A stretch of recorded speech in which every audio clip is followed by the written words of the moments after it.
স্বাগত ডিবিসি সংবাদে। আপনাদের সাথে আছি আমি শোভন শাহমিন দিশা। এবারে জানাবো খবরের বিস্তারিত। টাঙ্গাইলের মধুপুরে বাস পিকআপ ভ্যান সংঘর্ষে 4 জন নিহত হয়েছেন। ভোরে টাঙ্গাইল জামালপুর মহাসড়কের মালাউড়ে এই দুর্ঘটনা ঘটে। স্থানীয়রা জানান, ঢাকাগামী বিনিময় পরিবহন বাসের সাথে মধুপুরগামী পিকআপ ভ্যানের সংঘর্ষ হয়। দুমড়ে মুচড়ে যায় পিকআপ ভ্যানটি। এতে ঘটনাস্থলেই নিহত হন 3 জন। আহত একজনকে মধুপুর উপজেলা স্বাস্থ্য কমপ্লেক্সে নেওয়া হলে সেখানে তার মৃত্যু হয়। তাৎক্ষণিকভাবে পিকআপ ভ্যানে থাকা কারো পরিচয়ই শনাক্ত করা যায়নি।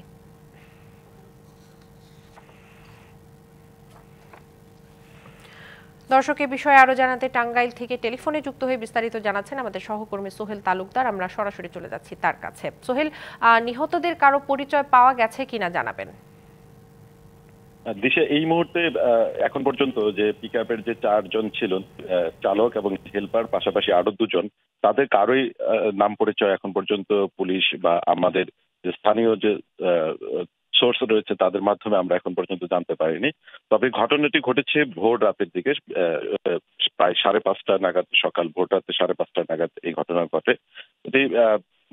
স্থানীয়রা যেটি বলছে যে মধুপুর থেকে ঢাকাগামী যে বিনিময় পরিবহনে বাস রয়েছে, সেই বাসটি বেপরোয়া গতিতে ঢাকার দিকে যাচ্ছিল এবং পাশাপাশি বিপরীত দিক থেকে মধুপুরগামী যে পিকআপটি, সেই পিকআপেরও বেশ গতি ছিল। তো দুই বাসের মুখোমুখি সংঘর্ষে, বাস এবং পিকআপের সংঘর্ষের ফলে এই দুর্ঘটনা ঘটে এবং ঘটনাস্থলেই যে পিকআপের চালক এবং হেল্পার তারা নিহত হয় এবং পাশাপাশি তাদেরকে উদ্ধার করে মধুপুর হাসপাতালে নেওয়ার পথে একজন এবং হাসপাতালে আরেকজনের মৃত্যু হয়। এখন পর্যন্ত তাদের কোনো নাম পরিচয় জানা যায়নি। তো পুলিশ নাম পরিচয় শনাক্তের জন্য কাজ করছে এবং ঘটনাস্থলের শুরুতে যে যানজট বা ছিল সেটি এখন নেই। পুলিশ এবং স্থানীয়রা উদ্ধার করে তাদেরকে, এখন যান চলাচল স্বাভাবিক রয়েছে। আর পুলিশ বলছে যে মরদেহ উদ্ধার করা হয়েছে এবং সেগুলো ময়নাতদন্তের জন্য টাঙ্গাইল জেনারেল হাসপাতালে প্রেরণ করা হবে এবং আইনগত যে প্রক্রিয়া রয়েছে সেই প্রক্রিয়াধীন রয়েছে এবং বাসের যে চালক যারা বা হেল্পার রয়েছে তারা কাউকেই আটক করতে পারেনি। বাস আটক রয়েছে। দিশা, বিস্তারিত জানানোর জন্য সোহেল আপনাকে অসংখ্য ধন্যবাদ। শেখ হাসিনা ভারতে অবস্থান করছেন, এটা কোনো সমস্যা নয়, কিন্তু সেখানে বসে তার রাজনৈতিক কর্মকাণ্ড চালিয়ে যাওয়াটা সমস্যা বলে মন্তব্য করেছেন অন্তর্বর্তী সরকারের প্রধান উপদেষ্টা ডক্টর মোহাম্মদ ইউনূস। ভারতীয় সংবাদ মাধ্যম দ্য হিন্দুকে দেয়া সাক্ষাৎকারে এমন কথা বলেন প্রধান উপদেষ্টা। শেখ হাসিনাকে ফেরত আনার ক্ষেত্রে ভারতের সাথে দ্বিপাক্ষিক ব্যবস্থা থাকার পরও সরকার কেন ইন্টারপোলের সহায়তা চাইছে, এমন প্রশ্নে ডক্টর ইউনূস বলেন, শেখ হাসিনাকে ফিরিয়ে আনতে সব আইনি পথ অবলম্বন করা হবে, তবে কোনো যুক্তি দেখিয়ে ভারত শেখ হাসিনাকে ফেরত না দিলে দু দেশের মধ্যে ভালো সম্পর্ক থাকবে না বলেও দ্য হিন্দুকে জানান ডক্টর ইউনূস। আওয়ামী লীগকে আগামী নির্বাচনে প্রতিদ্বন্দ্বিতার সুযোগ দেয়া হবে কিনা সেই প্রশ্নে তিনি বলেন, বিএনপি চাচ্ছে সব রাজনৈতিক দল অবশ্যই নির্বাচনে প্রতিদ্বন্দ্বিতা করবে, সুতরাং তারা এরই মধ্যে রায় দিয়েছে। দেশের একটি প্রধান দলের মতামতকে উপেক্ষা না করার কথাও জানান ডক্টর ইউনূস। অন্তর্বর্তীকালীন সরকারের মেয়াদ 4 বছর নয়, বরং পার্লামেন্টের মেয়াদ 4 বছর হওয়া উচিত। আল জাজিরার সাক্ষাৎকারে প্রধান উপদেষ্টা এমনটাই বলেছে বলে জানিয়েছেন প্রধান উপদেষ্টার প্রেস সচিব শফিকুল আলম। সুষ্ঠু নির্বাচন আয়োজনে দ্রুতই সংস্কার কমিশন কাজ করবে বলেও জানান তিনি। সোমবার সন্ধ্যায় রাজধানীর ফরেন সার্ভিস একাডেমিতে সমসাময়িক বিষয় নিয়ে সংবাদ সম্মেলন করেন প্রধান উপদেষ্টার প্রেস সচিব। শফিকুল আলম বলেন, অন্তর্বর্তীকালীন সরকারের মেয়াদ 4 বছর হবে এমন কোনো সিদ্ধান্ত আসেনি, বরং অংশীজনদের দাবির মুখে বাংলাদেশের পার্লামেন্টের মেয়াদ 4 বছর হওয়া উচিত বলে প্রধান উপদেষ্টা আল জাজিরার সাক্ষাৎকারে বলেছেন। 4 বছর রেফারেন্সটা আসছে, আপনি জানেন কিছুদিন আগে কারো ডিমান্ড ছিল যে পার্লামেন্টটা 4 বছর হোক, ঠিক না? সেই আলোকে একটা গভর্নমেন্টের ক্ষেত্রে এটা আসছে, not to the interim government. এমন বাস্তবতায় বিএনপি সহ অন্যান্য রাজনৈতিক দলগুলোকে অন্তর্বর্তীকালীন সরকারের 4 বছরের মেয়াদ নিয়ে বিভ্রান্ত না হওয়ার অনুরোধ জানান তিনি।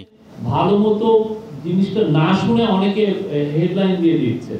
আমার কথা আপনারা একটু শুনেন। তারপর বলছেন যে 4 বছরের কম, তারপরে কোশ্চেনটা উনি বলছেন যে আরো, আপনি দেখেন না পুরোটা ক্লিয়ার করা হয়েছে, এখানে 4 বছরের কথা কিন্তু বলা হয়নি। আইনশৃঙ্খলা পরিস্থিতি আগের বছরের তুলনায় অনেক বেশি উন্নত হয়েছে জানিয়ে তিনি বলেন, সারা দেশে অপরাধ কমার পাশাপাশি কমেছে বিশৃঙ্খলাও। বাংলাদেশের আইন শৃঙ্খলা পরিস্থিতি অনেক ভালো দিকে যাচ্ছে, almost there. Kamrul Hasan, DBC news, Dhaka. ক্ষমতায় গেলে জুলাই অভ্যুত্থানে নিহতদের নামে তাদের এলাকায় সরকারি প্রতিষ্ঠানের নামকরণের ঘোষণা দিলেন বিএনপির ভারপ্রাপ্ত চেয়ারম্যান তারেক রহমান। এছাড়া যারা নানা কারণে পঙ্গুত্ব বরণ করেছেন, রাষ্ট্রের পক্ষ থেকে তাদের জন্য সাহায্যের হাত বাড়িয়ে দেওয়ার প্রতিশ্রুতি তার। সোমবার জাতীয় প্রেসক্লাবে গণ আন্দোলনে আহতদের হুইল চেয়ার বিতরণ অনুষ্ঠানে ভার্চুয়ালি যুক্ত হয়ে তিনি এসব কথা বলেন। গণঅভ্যুত্থানে আহত শহীদ পরিবারগুলোকে বিএনপির ভারপ্রাপ্ত চেয়ারম্যান তারেক রহমানের ধারাবাহিক সহায়তার অংশ হিসেবে বিকেলে জাতীয় প্রেসক্লাবে পঙ্গুত্ব বরণকারী ছাত্র জনতা ও দুস্থদের মাঝে হুইলচেয়ার বিতরণ করে আমরা বিএনপি পরিবার। ভার্চুয়ালি যোগ দিয়ে বিএনপির ভারপ্রাপ্ত চেয়ারম্যান তারেক রহমান ঘোষণা দেন, আন্দোলনে নিহতদের স্মরণে তাদের নিজ নিজ এলাকায় রাষ্ট্রীয় প্রতিষ্ঠানের নাম দেওয়া হবে। ভবিষ্যতে ইনশাআল্লাহ জনগণের সমর্থন নিয়ে বিএনপি সরকার গঠনে সক্ষম হলে বিভিন্ন স্থানে এই শহীদদের নামে সেই প্রতিষ্ঠানগুলো নামকরণ করার একটি প্রস্তাবনা আমাদের রয়েছে, ইচ্ছা আমাদের রয়েছে। এ সময় দলের সিনিয়র যুগ্ম মহাসচিব রুহুল কবির রিজভী অভিযোগ করেন, সংস্কার বাস্তবায়নে 4 বছর সময় লাগার পেছনে ভিন্ন কোনো পরিকল্পনা থাকতে পারে। 4 বছর লাগবে সংস্কার করতে? কেন? সংস্কার তো যুগে যুগে বিপ্লব আন্দোলনের নেতৃত্ব দিয়েছে পলিটিক্যাল পার্টি। যে বাচ্চারা আজকে যাদের 20, 22, 25 বছর বয়স, যারা ভোট দিতেই পারেনি, ভোট দেওয়াই জানে না, তারা আর কতদিন বঞ্চিত হবে? এছাড়াও সামাজিকভাবে যারা নানা কারণে পঙ্গুত্ব বরণ করেছেন তাদেরকেও সহযোগিতা করা হবে বলে জানানো হয়। আমরা বলেছি দ্রুততর সময়ের মধ্যে নির্বাচন। সাব্বির রোজ, ডিবিসি নিউজ, ঢাকা। দ্রুত নির্বাচন হওয়া দেশ এবং জাতির জন্য মঙ্গল। ম্যান্ডেট না থাকায় অন্তর্বর্তী সরকার যতদিন থাকবে ততদিনই সমস্যা তৈরি হবে, এমন মন্তব্য করেছেন বিএনপি মহাসচিব মির্জা ফখরুল ইসলাম আলমগীর। দ্রুত সংস্কার শেষে নির্বাচনের রোড ম্যাপ দিতে অন্তর্বর্তী সরকারের প্রতি আহ্বান তার। আমরা অবশ্যই সংস্কার চাই, আমরা আগে বলেছি, এটা আপনাদের যৌক্তিক সময়ের মধ্যে, এমন সময় যেন না নেয় যে সময় নিতে গেলে জনগণের মধ্যে ভ্রান্ত ধারণা হচ্ছে যে আপনি ক্ষমতায় থেকে যেতে চাইছেন। 1 মাসের মধ্যে শেখ হাসিনার বিরুদ্ধে জুলাই আগস্ট গণহত্যা মামলার তদন্ত শেষ করার নির্দেশ দিয়েছে আন্তর্জাতিক অপরাধ ট্রাইব্যুনাল। আর সাবেক মন্ত্রী, প্রতিমন্ত্রী সহ 13 আসামিকে গ্রেপ্তার দেখিয়ে পাঠানো হয়েছে কারাগারে। চিফ প্রসিকিউটর তাজুল ইসলাম জানান, গণহত্যায় তাদের সংশ্লিষ্টতা রয়েছে। জুলাই আগস্টে গণহত্যা মামলার 13 আসামিকে সোমবার সকালে হাজির করা হয় আন্তর্জাতিক অপরাধ ট্রাইব্যুনালে। কড়া নিরাপত্তায় প্রিজন ভ্যান থেকে একে একে নামানো হয় সাবেক মন্ত্রী আনিসুল হক, ফারুক খান, ডাক্তার দীপুমনি, রাশেদ খান মেনন, হাসানুল হক ইনু, শাহজাহান খান, গোলাম দস্তগীর গাজী, সাবেক প্রতিমন্ত্রী জুনায়েদ আহমেদ পলক, কামাল আহমেদ মজুমদার, সাবেক প্রধানমন্ত্রী উপদেষ্টা সালমান এফ রহমান, তৌফিক এলাহি চৌধুরী, অবসরপ্রাপ্ত বিচারপতি শামসুদ্দিন চৌধুরী মানিক ও সাবেক স্বরাষ্ট্র সচিব জাহাঙ্গীর আলমকে। তবে অন্য এক মামলায় রিমান্ডে থাকায় এদিন হাজির করা হয়নি সাবেক কৃষিমন্ত্রী আব্দুল রাজ্জাককে। বেলা 11:15টায় শুরু হয় বিচার কাজ। শুনানি শেষে মামলার তদন্তের জন্য 1 মাসের সময় বেঁধে দেয় ট্রাইব্যুনাল। পরে চিফ প্রসিকিউটর জানান, জুলাই আগস্টে গণহত্যার মূল মাস্টারমাইন্ড ছিলেন সাবেক প্রধানমন্ত্রী শেখ হাসিনা। আর সোমবার হাজির করা হয় 13 আসামি, তার অন্যতম দোষর। আন্তর্জাতিক আইনে আপনারা জানেন যে অপরাধ সংগঠনের প্ররোচনা দেয়া, প্ল্যানিংয়ের সাথে থাকা, অপরাধ প্রিভেন্ট করতে শক্তি থাকা সত্ত্বেও প্রিভেন্ট না করা, যারা পারপিট্রেট করেছে তাদেরকে শাস্তি দেওয়ার ক্ষমতা থাকা সত্ত্বেও শাস্তি না দেয়া, এই সবগুলোই আন্তর্জাতিক অপরাধ ট্রাইব্যুনাল আইন 1973-এর অধীনে আইনে অপরাধ। এই অপরাধের দায় এই প্রত্যেক আসামির উপরে আছে, সেটা আমরা আদালতকে জানিয়েছি। তিনি ট্রাইব্যুনালকে জানান, বন্দি বিনিময় চুক্তি অনুযায়ী শেখ হাসিনাকে দেশে ফিরিয়ে আনার চেষ্টা চলছে। আইন শৃঙ্খলা রক্ষাকারী বাহিনীর রিপোর্ট যেটা দাখিল করেছেন 1 নম্বর মামলায়, যে একমাত্র আসামি শেখ হাসিনা, তার ব্যাপারে রিপোর্ট এসেছে তিনি দেশের বাইরে পালিয়ে আছেন, ভারতে অবস্থান করছেন। সেজন্য আমাদের পক্ষ থেকে আমরা ফর্মাল রিকোয়েস্ট পাঠিয়েছি ইন্টারপোলের কাছে রেড নোটিশের মাধ্যমে, যে তাকে পেলে যেন গ্রেপ্তার করা হয়। এদিকে আবেদনের প্রেক্ষিতে মামলার অভিযোগের কাগজ ও আসামির সঙ্গে কথা বলার অনুমতি দিয়েছে ট্রাইব্যুনাল। পাশাপাশি আসামিদের সাথে দেখা করতে পারবেন আত্মীয়স্বজনরা। কিসের অভিযোগের ভিত্তিতে তাকে অ্যারেস্ট করা হচ্ছে সেটা দেয়া হবে, অথবা পরে দেয়া যেতে পারে। তা আমরা যেহেতু অ্যারেস্টের সময় পাইনি আমাদের 2 আসামিদের ক্ষেত্রে, সেহেতু আমরা আবেদন করেছি, মাননীয় ট্রাইব্যুনাল সেটা বিবেচনা করে মঞ্জুর করেছেন। সাবেক প্রধানমন্ত্রী শেখ হাসিনা পলাতক থাকায় তার পক্ষে আদালতে কোনো আইনজীবী ছিলেন না। Ariful Islam, DBC news, Dhaka. সাবেক খাদ্যমন্ত্রী কামরুল ইসলামকে গ্রেপ্তার করেছে ঢাকা মহানগর গোয়েন্দা পুলিশ। রাতে রাজধানীর উত্তরা থেকে তাকে গ্রেপ্তার করা হয়, তবে তাকে কোন মামলায় গ্রেপ্তার করা হয়েছে তা এখনও জানা যায়নি। গ্রেপ্তারের বিষয়টি নিশ্চিত করে ডিএমপির অতিরিক্ত পুলিশ কমিশনার রেজাউল করিম মল্লিক বলেন, রাতে কামরুল ইসলামকে উত্তরা থেকে গ্রেপ্তার করে ডিবি কার্যালয়ে আনা হয়েছে। কামরুল ইসলাম এবং তার স্ত্রী সন্তানের নামে থাকা দেশে বিদেশে বিপুল পরিমাণ অবৈধ সম্পদের খোঁজে ইতিমধ্যে অনুসন্ধানে নেমেছে দুর্নীতি দমন কমিশন। তার বিরুদ্ধে বিদেশে বিপুল পরিমাণ অর্থ পাচারেরও অভিযোগ রয়েছে। তিনি ঢাকা ২ আসনের সাবেক সংসদ সদস্য।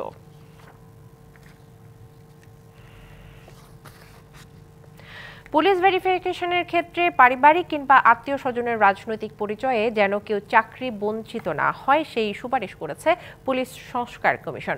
দুপুরে স্বরাষ্ট্র মন্ত্রণালয়ের সভাকক্ষে স্বরাষ্ট্র উপদেষ্টা অবসরপ্রাপ্ত লেফটেন্যান্ট জেনারেল জাহাঙ্গীর আলম চৌধুরীর সাথে ১.৫ ঘণ্টা ব্যাপী বৈঠক শেষে সাংবাদিকদের সাথে মতবিনিময়ে এসব কথা বলেন পুলিশ সংস্কার কমিশনের চেয়ারম্যান সফররাজ হোসেন।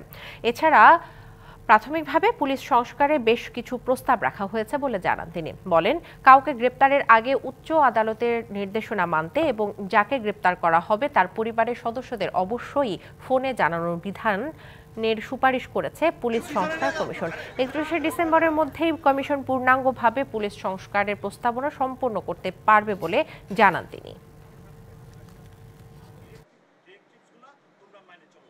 আইন আছে কড়া আইন, সেকশন 54 আর সেকশন 167।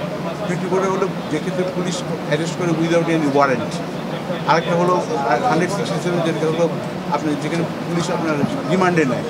এই দুটো বিষয় কিন্তু আমরা কোনো সিদ্ধান্ত মালিক ওটা সুপারিশ করা, আমরা হোম মিনিস্ট্রিও মালিক না, এটা আইন মন্ত্রণালয়ের আইন।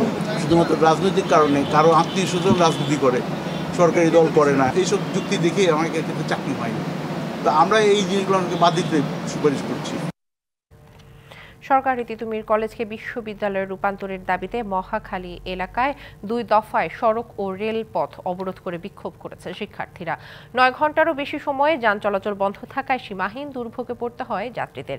এছাড়া বিক্ষুব্ধদের ছোড়া পাথরে আহত হয়েছেন ট্রেনের 3 যাত্রী। পরে রাতে পরবর্তী কর্মসূচি দিয়ে সড়ক ছাড়ে আন্দোলনকারীরা।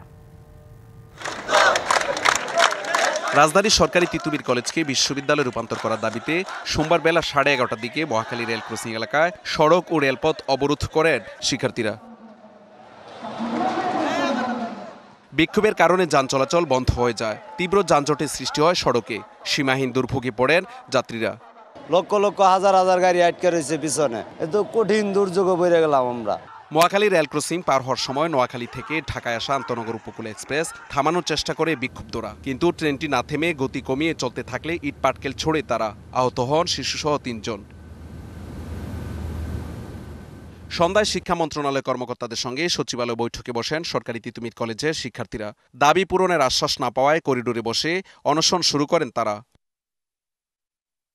এই খবর পেয়ে সন্ধ্যার দিকে মহাখালী কলেজের প্রধান ফটকের সামনে সড়ক অবরোধ করে আবারও বিক্ষোভ শুরু করেন শিক্ষার্থীরা। এতে মহাখালী গুলশান 1 সড়কে বন্ধ হয়ে যায় যান চলাচল। বিকাল 4টা পর্যন্ত আমাদের বলা হয়েছে এটা নিয়ে কমিশন গঠন করা হবে, কিন্তু কমিশন গঠন করার পর ওইটা ব্রিফিং এর আগে আবার ক্যান্সেল করা হয়েছে। এটা নিয়ে টালবাহানা করতে এখন 12 সদস্য সচিবালয়ে অনশনে বসছে। তার প্রেক্ষিতে আমরা তিতুমির কলেজ সাধারণ শিক্ষার্থী আজকে দিন রাত ভর আমরা অনশনে বসছি। রাতে পরবর্তী কর্মসূচি ঘোষণা করে রাস্তা ছেড়ে ক্যাম্পাসে ফেরেন আন্দোলনরত শিক্ষার্থীরা। জন দুর্ভোগ এড়াতে আমরা আগামীকাল রেলপথ অবরোধ করছি না, আমরা মহাখালীতে অবস্থান নিচ্ছি না, তিতুমির ক্যাম্পাস গেটে অবস্থান নেব। যদি পজিটিভ মেসেজ না দেয়, আমাদেরকে যদি মূলা ঝুলিয়ে বিদায় করে দেয়, আমরা হচ্ছে বৃহৎ কিছু করব।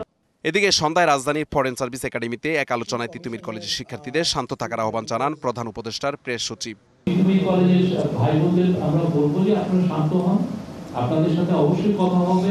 এটা কলেজের সবার সাথে এক ধরনের কনসালটেশন তো হচ্ছে, সামনে এটা হবে, এটার একটা আশু আমরা একটা মনে করি যে এটার একটা সমাধান হবে। Mahmudul Hasan Nazim, DBC news, Dhaka. কিশোর গ্যাংয়ের চাঁদাবাজি এবং অত্যাচারে অতিষ্ঠ নেত্রকোনার বারহাট্টা উপজেলার নৈহাটি গ্রামের কয়েকটি পরিবার। চাঁদা দাবি ভাঙচুরের ঘটনায় আদালতে মামলা এবং থানার অভিযোগ করেছেন ভুক্তভোগীরা। চাঁদাবাজ, মাদক কারবারি, কিশোর গ্যাংয়ের হোতা মানিক এবং ছোটনের বাহিনীর সদস্যদের আইনের আওতায় এনে শান্তিপূর্ণ পরিবেশ তৈরির দাবি তাদের। চাঁদা না পেয়ে এই হামলা। নেত্রকোনার বারহাট্টা উপজেলার নৈহাটি গ্রামের শাহ আলম লিটনের কাছে ৩ লাখ টাকা চাঁদা দাবি করেন একই গ্রামের কিশোর গ্যাংয়ের হোতা মানিক ও ছোটন। চাঁদা না দেয়ায় ১৫ নভেম্বর লিটনের ভাড়াটিয়া মানিকের খাবার দোকানে চালানো হয় হামলা ও ভাঙচুর। থানায় অভিযোগ করেন লিটন। আমার কাছে গত শুক্রবারে ৩ লাখ টাকা চাঁদা দাবি করার পরে আমি দিতে অস্বীকৃতি জানালে আমার ঘর ভাঙলো, আমাকে মারপিট করলো, আর আমার দোকান যা কিছু আছিল সর্বস্ব তো লুট করে নিয়ে গেল। এই ঘরটার কোবাইলো, এই যে আমার ভাঙচুর করলো, আমি তো গরিব মানুষ ভাই, না কিভাবে চলবা? এরা একটা গ্যাং আছে, এরা মাদক ব্যবসা করে। বিভিন্ন সময় বিভিন্ন মানুষের কাছে তারা চাঁদা দাবি করতেছে। এলাকার অনেক মানুষ তাদের জন্য অতিষ্ঠ হয়ে পড়ছে। অপরদিকে নৈহাটি গ্রামের ডালিমিয়ার কাছে ৫ লাখ টাকা চাঁদা চেয়ে না পেয়ে ১ নভেম্বর তার বাড়িতে হামলা ও ভাঙচুর চালায় মানিক ও ছোটন বাহিনীর লোকজন। আদালতে দ্রুত বিচার আইনে মামলা করেন ডালিম। এই ঘটনায় আতঙ্কিত এলাকাবাসী। টাকা না দিতে রাজি হইলে রাত্রে আইসা আমার বাড়িঘর দর কুবাইয়া কাইটিয়া ভাঙচুর করিয়া সব কিছু নিয়ে গেছে। তারা তো চালে টালে দরজা খাটিয়া করে তান্তারাজ করে আছে। আমরা ভয়ে আছি, আতঙ্কে আছি, কুম্বালা যে কি হয় কইতে পারি না। মানিক ছোটন বাহিনীর চাঁদাবাজির শিকার আরও কয়েকটি পরিবার। পুলিশ বলছে এসব ঘটনা তদন্তে কাজ চলছে। এলাকায় শান্তি শৃঙ্খলা বজায় রাখতে নিয়মিত টহল অব্যাহত। ভাঙচুরের যে ঘটনায় ঘটুক উনি তদন্ত সবাইকে আইনানুগ ব্যবস্থা গ্রহণ করবে। যেরকম ধরনের ঘটনা যাতে দুর্ঘটনা না ঘটে সেই ব্যাপারে আমি পদক্ষেপ নিয়েছি। দ্রুত এলাকার চিহ্নিত চাঁদাবাজ, মাদক কারবারি, কিশোর গ্যাংয়ে জড়িতদের আইনের আওতায় আনার দাবি ভুক্তভোগীদের। DBC news desk. টাঙ্গাইলের কালিহাতীতে এসএসসি ফেল ব্যক্তি দিচ্ছেন চর্মরোগের ওষুধ, আর তা নিতে রীতিমতো ভিড় করছেন প্রান্তিক জনপদের মানুষ। উপজেলা স্বাস্থ্য কমপ্লেক্সের কাছে নিজের ফার্মেসিতে বসে দীর্ঘদিন ধরে এই ভুয়া চিকিৎসক কার্যক্রম চালিয়ে আসছেন। দোষ স্বীকার করলেও তার দাবি, রোগীদের চাপে ব্যবস্থাপনা পত্র দেন তিনি। ব্যবস্থা নেওয়ার আশ্বাস সিভিল সার্জনের। রোগীদের এই ভিড় দেখে বোঝার উপায় নেই এখানে যিনি ওষুধ দিচ্ছেন তিনি চিকিৎসকই নন, অথচ বছরের পর বছর ধরে অবৈধ এ কাজ চালিয়ে যাচ্ছেন তিনি। নিজের ফার্মেসিতে রোগীদের ওষুধ দেয়া ভবেশচন্দ্র কর একসময় নিজেই ছিলেন চর্মরোগের রোগী। নিজের রোগের চিকিৎসা নিতে ভর্তি হন মধুপুরের জলছত্র হাসপাতালে। পরে সেখানেই অফিস সহকারীর কাজ পান তিনি। যক্ষা ও কুষ্ঠ ক্লিনিকে ওখানে আমি ৩৮ বছর চাকরি করছি। ওখান থেকে রিটায়ার্ড হয়েছি ২০০৬-এ। তার দাবি, চিকিৎসকদের ওষুধ দিতে দেখে দেখে হয়ে উঠেছেন এ রোগের বিশেষজ্ঞ। চাকরিরত অবস্থাতেই শুরু করা এই কার্যক্রম থেমে নেই অবসরের পরও। ওই কাজ করতে করতে আমার চর্মরোগের উপরে একটা অভিজ্ঞতা আসে। ৬ মাসের মতো একটা ক্লিনিকে ম্যানেজারি করছি, তারপরে যে এখানে ফার্মেসি দিয়ে বসছি। প্রতিদিন কয়েকশো রোগী দেখেন ভবেশ। ওষুধের মূল্যের সাথে ভিজিট নেন ১০০ থেকে ৩০০ টাকা পর্যন্ত। ভালো হয়েছিল, আবার নতুন করে উঠছে। ওষুধ খাওয়াইতে আছি, তার মধ্যে আবার উঠছে। আমার ছেলের চুলকানি হয়েছিল, পরে 2-3 জায়গা থেকে ওষুধ খাওয়াইছি, ভালো হয়নি। পরে এখান থেকে আসার পরে এখন আলহামদুলিল্লাহ কমছে, আবার আসছি নিয়ে আসছে। আপনি কি জানেন যে উনি ডক্টর না? জানি, ডাক্তারি আগে করার থেকে। চিকিৎসক ছাড়া প্রেসক্রিপশন দেওয়া অবৈধ জানিয়ে অভিযোগ পেলে ব্যবস্থা নেওয়ার কথা জানান সিভিল সার্জন। প্রেসক্রিপশন করার অধিকার নাই, এরকম যোগ্যতা নাই, তাহলে সে কিভাবে সে প্রেসক্রিপশন করে? এরকম যদি কোনো অভিযোগ আসে অবশ্যই সেটাকে তদন্ত করার আমাদের দায়িত্ব এবং তদন্ত করার ব্যবস্থা আমরা নিতে পারব। দোষ স্বীকার করে চিকিৎসা কার্যক্রম না চালানোর কথা বললেও তা বন্ধ করেননি তিনি। আমি নিজেই বুঝি যে এটা করা উচিত না। ঠিক আছে, আর বলবো না, আমি আর বলবো না। তবু যদি আসলে এটা ঠিক, এটা কাজটা তো ডাক্তারের। Sohel Talukdar, DBC news, Tangail. জামালপুরে মাদরদহের শাখা নদীর ওপর সেতু না থাকায় বাঁশের সাঁকো দিয়ে নদী পারাপার হচ্ছেন 15 গ্রামের অন্তত 30,000 মানুষ। ঝুঁকিপূর্ণ বাঁশের সাঁকো দিয়ে চলাচলে মাঝে মধ্যেই ঘটছে দুর্ঘটনা। এছাড়া কৃষি, শিক্ষা সহ বিভিন্ন দিকে এখনো পিছিয়ে আছে গ্রামবাসী। এমনকি এসব গ্রামবাসীর সঙ্গে আত্মীয়তা করতে চান না অন্য এলাকার মানুষ। জামালপুরের মেলান্দহ উপজেলার হরিপুর এলাকায় মাদারদহের শাখা নদীর উপর ঝুঁকিপূর্ণ ভাঙা বাঁশের সাঁকো। এই সাঁকো দিয়ে নাংলা, কুরিয়া ও মাহমুদপুর ইউনিয়নের অন্তত 15টি গ্রামের 30,000 মানুষ দীর্ঘদিন চরম ভোগান্তির শিকার হচ্ছেন। 15 গ্রামের কেউ অসুস্থ হলে দ্রুত হাসপাতালে নেওয়ারও কোনো সুযোগ নেই। বাঁশের সাঁকোর কারণে সহজে অ্যাম্বুলেন্সে বা অন্য কোনো যানবাহনে যেতে পারে না। বাঁশের পুল দিতে পার হওয়ার সময় খুব ঝুঁকি নিয়ে পার হইতে হয়। যাতায়াত করার সময় ঝুঁকি হতে পারে, আমরা জীবনে ঝুঁকি নিয়ে ব্রিজ পার হতে পারবো না। যোগাযোগ ব্যবস্থা ভালো না হওয়ায় এসব এলাকায় উৎপাদিত কৃষিপণ্য সহজে বাজারজাত করতে না পারা সহ ন্যায্য দাম পান না কৃষকরা। এই ব্রিজের জন্য আমরা এই কৃষি ফসলগুলো, ফল ফলান্তিগুলো, তরি তরকারিগুলো যানবাহনের অভাবে বেশি দামে বেচতে পারি না। শুষ্ক মৌসুমে সাঁকো দিয়ে সহজে পার হওয়া গেলেও বর্ষায় প্রায়শ ঘটে দুর্ঘটনা। রোগী যদি মারাও যায় তাও অ্যাম্বুলেন্স এখানে আসতে পারে না। শুধু তাই নয়, সরাসরি গাড়ি চলাচল না করায় কেউ এসব গ্রামে আত্মীয়তা করতে চায় না। বছরের পর বছর জনপ্রতিনিধিদের কাছে ধর্ণা দিয়েও মিলছে না কোনো সমাধান। আমরা এই দিক দিয়ে মোটরসাইকেলও যাতায়াত করি খুব জীবনের রিস্ক নিয়ে। এই ব্রিজের জন্য আমরা একটা মেয়ে ছেলে বিয়ে দিতে পারি না। 60 মিটারের সেতুর জন্য প্রস্তাব পাঠানো হয়েছে। দরপত্র আহ্বানের অনুমোদন পেলেই কাজ শুরুর কথা জানান স্থানীয় সরকার প্রকৌশল অধিদপ্তর। আমরা মনে করি যে ওইখানে একটা ব্রিজের খুবই প্রয়োজন, সেই জায়গা থেকে ওখানে আমরা একটা 60 মিটার ব্রিজের একটা প্রস্তাব করছি। অনূর্ধ্ব আমাদের একটা প্রকল্প আছে এলজিপিতে, অনূর্ধ্ব 100 মিটার ব্রিজ, সেই ব্রিজে এই প্রস্তাবটা দেওয়া আছে, এটা নিয়ে কাজ চলতেছে। শুধু আশ্বাস নয়, মাদারদহের শাখা নদীর উপর দ্রুত সেতু নির্মাণ হবে এমনটা প্রত্যাশা ভুক্তভোগীদের। DBC news desk. জোয়ার ভাটার সময় মিলিয়ে স্কুলের সময় ঠিক করা হয় সাতক্ষীরার আশাগুনি উপজেলার কুন্দুরিয়ায় কয়েকটি বিদ্যালয়ে। আসা যাওয়ার একমাত্র বৃষ্টি ভেঙে পড়ায় এমন সিদ্ধান্তই নিয়েছে কর্তৃপক্ষ। 2 বছরেও মেরামত করা হয়নি ভেঙে পড়া ব্রিজটি, ঝুঁকি নিয়ে নদী পারাপার করতে হচ্ছে বিভিন্ন বয়সের মানুষের। 2016-17 অর্থ বছরে সাতক্ষীরার আশাশুনিতে মরিচাপ নদীর উপর 54 লাখ টাকা ব্যয়ে নির্মাণ করা হয় বাঁকড়া সেতু। তবে নির্মাণের 4 বছর পরই তা ভেঙে পড়ে। এরপর 2 বছর কেটে গেলেও সংস্কারে উদ্যোগ নেয়নি কর্তৃপক্ষ, আর এতে চরম ভোগান্তিতে স্কুলগামী শিক্ষার্থী ও এলাকাবাসী। পরিস্থিতি এমন দাঁড়িয়েছে, স্কুলে সময় নির্ধারণ করা হয় জোয়ার ভাটার সাথে মিল রেখে। ভাটা এলে হাঁটু পানিতে ভিজে নদী পার হয় শিক্ষার্থীরা। ব্রিজটা পুরোপুরি নষ্ট হয়ে গেছে, ওখান থেকে আসার সময় আমরা ভিজে পুরো গলা থাকার জলে ওখান থেকে পার হই। ভিজে পড়ে বই খাতা ভিজে আমরা স্কুলে আসি, এবার আমরা সেটা ক্লাস করতে গেলে অসুবিধা হয়। তো স্যার আজকে 12টার দিকে ছুটি দেন, ভাটা নেমে যাবে, আমরা মেয়েদের দিকে তাকাই, ঠিক সেই সময় আবার তাদের আমরা ছুটি দেই। এইভাবে তো আসলে প্রতিষ্ঠান চলতে পারে না। শুধু শিক্ষার্থী নয়, চরম ভোগান্তি পোহাচ্ছে এলাকাবাসী সহ কুন্দুরিয়া বাঁকড়া সড়ক দিয়ে চলাচলকারী লক্ষাধিক মানুষ। যদি ব্রিজটা একটু পুনরায় নির্মাণ করা হয়, তা আমাদের জন্য, এলাকাবাসীর জন্য একটা বিরাট সুযোগ সুবিধা বয়ে আনবে। কর্মকর্তারা বারবার দেখে গেলেও সংস্কারে নেওয়া হয়নি কোনো উদ্যোগ। আমরা সংশ্লিষ্ট দপ্তরকে অনুরোধ জানিয়েছি দ্রুত যে ভেঙে পড়া ব্রিজটি অপসারণ করে মরিচাপ নদীর যে স্বাভাবিক প্রবাহ সেটি নিশ্চিত করার জন্য। জেলা প্রশাসক বলছেন, বিষয়টি সমাধানে ইউএনওকে মন্ত্রণালয়ে প্রস্তাবনা পাঠাতে বলা হয়েছে। আমি ইউএনওকে বলেছি যে তারা যেন দ্রুত একটা প্রস্তাবনা পাঠায়, যেহেতু এখানে 200 ফিটের বেশি প্রশস্ত একটা ব্রিজ নির্মাণ করতে হবে। তো ওইখান থেকে প্রস্তাবনা আসার পরে আমরা দ্রুত এখানে একটা ব্রিজ নির্মাণের জন্য উদ্যোগ গ্রহণ করব। দ্রুত সেতুটি সংস্কার হবে, লাঘব হবে ভোগান্তির, এমন প্রত্যাশা এলাকাবাসীর। DBC news desk. ঘূর্ণিঝড় ডানার প্রভাবে খুলনায় সবজি উৎপাদনে যে ক্ষতি হয়েছিল, শীতের সবজির মধ্য দিয়ে সেই ক্ষতি পুষিয়ে নেওয়ার প্রত্যাশা কৃষকের।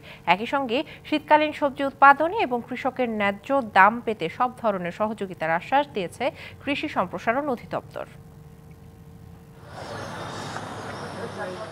খুলনা ডুমুরিয়া উপজেলার মাঠে মাঠে শোভা পাচ্ছে নানান ধরনের শীতকালীন সবজি। ফুলকপি, বাঁধাকপি, শিম, বেগুন, টমেটো, লাল শাকসহ নানা সবজিতে ভরে গেছে কৃষকের জমি। এসব সবজি জেলা চাহিদা মিটিয়ে সরবরাহ হবে ঢাকাসহ অন্যান্য জেলায়। চলতি বছর বর্ষা মৌসুমে অতিবৃষ্টির প্রভাবে শীতের আগাম সবজির বীজতলা নষ্ট হয়ে যাওয়ায় ক্ষতিগ্রস্ত হয় কৃষক। সেই ক্ষতি পুষিয়ে নিতে ভালো ফলনের আশায় সকাল থেকে সন্ধ্যা পর্যন্ত ক্ষেত পরিচর্যায় ব্যস্ত কৃষকরা। এর মধ্যে বাজারে উঠতে শুরু করেছে শীতকালীন সবজি। লাল শাক, পালং শাক, ফুলকপি, ওলকপি, মূলো, বাঁধাকপি, এই সময় সব থেকে ভালো হয়। ফুলকপিতে 20 থেকে 25,000 টাকা খরচ হয়, আমাদের 40 থেকে 50,000 টাকা বেচা কেনা হয়। গরমের সময় ফসল করি শুধু স্প্রে করতে হয়, এই সময় বেশি স্প্রেও করা লাগে না। আগাম শীতকালীন সবজি উৎপাদনে কৃষকদের সার্বিক সহযোগিতা সহ কৃষক ও সাধারণ ক্রেতাদের ন্যায্য মূল্য নিশ্চিত করার লক্ষ্যেও কাজ করছে কৃষি অধিদপ্তর। আমার এখানে যে শীতকালীন যে বৃষ্টি হয়ে গেল, ক্ষতি হয়েছে চারা করতে, আমরা এখন পরামর্শ দিচ্ছি যেখানে জলাবদ্ধতা আছে পানি সরতে হয়তো 10-15 দিন সময় লাগতে পারে বা 20 দিন, সেক্ষেত্রে আগে ট্রেতে চারা উৎপাদন করতেছে, যে পানি সরে গেলে ট্রে চারা নিয়ে বসাবে, তাতে আমার সময়ের কোনো ঘাটতি হবে না। সবজি বিক্রির ক্ষেত্রে আমরা দেখি ন্যায্য মূল্যটা নিশ্চিত হয় না, এজন্য কিন্তু আমরা এখানে সরাসরি ঢাকায় পাঠানোর ব্যবস্থাও অনেক সময় করা হয়, কারণ যাতে বেশি হাত বদল না হয়। আমরা দেখেছি যতগুলো হাত বদল হয় তত কিন্তু আসলে দাম সবজির বাড়তে থাকে। এবছর ডুমুরিয়া উপজেলায় 5,500 হেক্টর জমিতে শীতকালীন সবজি আবাদ হয়েছে। DBC news desk. যুক্তরাষ্ট্রের নিউ ইয়র্কের ম্যানহাটনে ছুরি হামলায় মৃত্যু হয়েছে 2 জনের। এই ঘটনায় আহত হয়েছেন এক নারী। ঘটনার পরপরই হামলাকারীকে গ্রেপ্তার করেছে পুলিশ। স্থানীয় সময় সোমবার জনবহুল ম্যানহাটনের হামলার ঘটনাটি ঘটে। হামলাকারী একজন গৃহহীন ব্যক্তি। তিনি সম্প্রতি একটি ফৌজদারি মামলায় সাজা খেটেছেন বলে নিশ্চিত করেছেন new York city mayor Eric Adams. তবে হামলার কারণ সম্পর্কে তাৎক্ষণিকভাবে জানা যায়নি।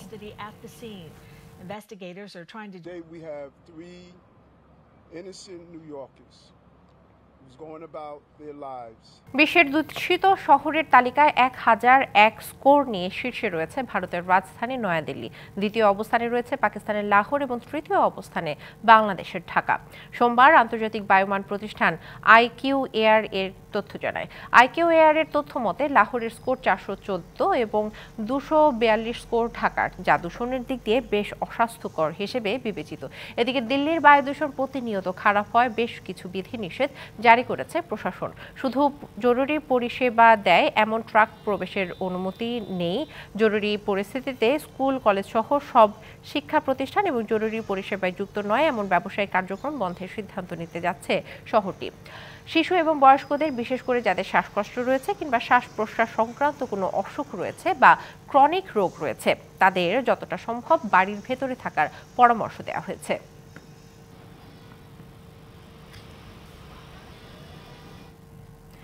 বাণিজ্যিক ক্ষেত্রে ধর্মীয় প্রতীক ব্যবহার নিষিদ্ধ ঘোষণা করেছে সৌদি আরবে। মধ্যপ্রাচ্য ভিত্তিক সংবাদ মাধ্যম গালফ নিউজ এক প্রতিবেদনে এই তথ্য জানিয়েছে। নির্দেশনায় বলা হয়েছে, জাতীয় ধর্মীয় প্রতীক যে কোনো ধরনের প্রচার প্রচারণা এবং অন্যান্য বাণিজ্যিক বিষয়গুলিতে ব্যবহার করা যাবে না। যারা এই নির্দেশনা অমান্য করবে, সৌদির আইন অনুযায়ী তাদের বিরুদ্ধে ব্যবস্থা নেওয়া হবে। অফিসিয়াল গ্যাজেটে নির্দেশনার বিষয়টি প্রকাশের 90 দিন পর তা কার্যকর করা হবে। এই 90 দিনের মধ্যে নির্দেশনা ভঙ্গকারীদের শোধরানোর সুযোগ দেওয়া হবে, অর্থাৎ যেসব প্রতিষ্ঠানের কার্যক্রমে ধর্মীয় প্রতীক আছে তাদের সেগুলো পরিবর্তনের সুযোগ দেওয়া হবে। বিশ্বের দরিদ্র দেশগুলোর জন্য বিশ্বব্যাংকের আন্তর্জাতিক উন্নয়ন সংস্থা আইডি এর তহবিলে $4 বিলিয়ন সহায়তা দেওয়ার ঘোষণা দিয়েছেন মার্কিন প্রেসিডেন্ট জো বাইডেন। স্থানীয় সময় সোমবার ব্রাজিলের রিও ডি জেনেইরোতে G20 শীর্ষ সম্মেলনের প্রথম দিনে এমন ঘোষণা দেন বাইডেন। এর আগে 2021 সালের ডিসেম্বরে আইডি এর তহবিলে $3.5 বিলিয়ন সহায়তার ঘোষণা দেয় যুক্তরাষ্ট্র। G20-র এবারের সম্মেলনে অংশ নিয়েছে ভারত ও চীন সহ 19 সদস্য দেশ এবং আফ্রিকান ও ইউরোপীয় ইউনিয়নের নেতারা। আজই শেষ হবে 2 দিন ব্যাপী এই শীর্ষ সম্মেলন। ডিবিসি সংবাদে এই ছিল এখনকার মতো। ডিবিসি নিউজের সংবাদগুলো পড়তে ভিজিট করুন dbcnews.tv আর ভিজিট করুন ডিবিসি নিউজের ফেসবুক পেজ এবং ইউটিউব চ্যানেল। ডিবিসির সঙ্গেই থাকুন।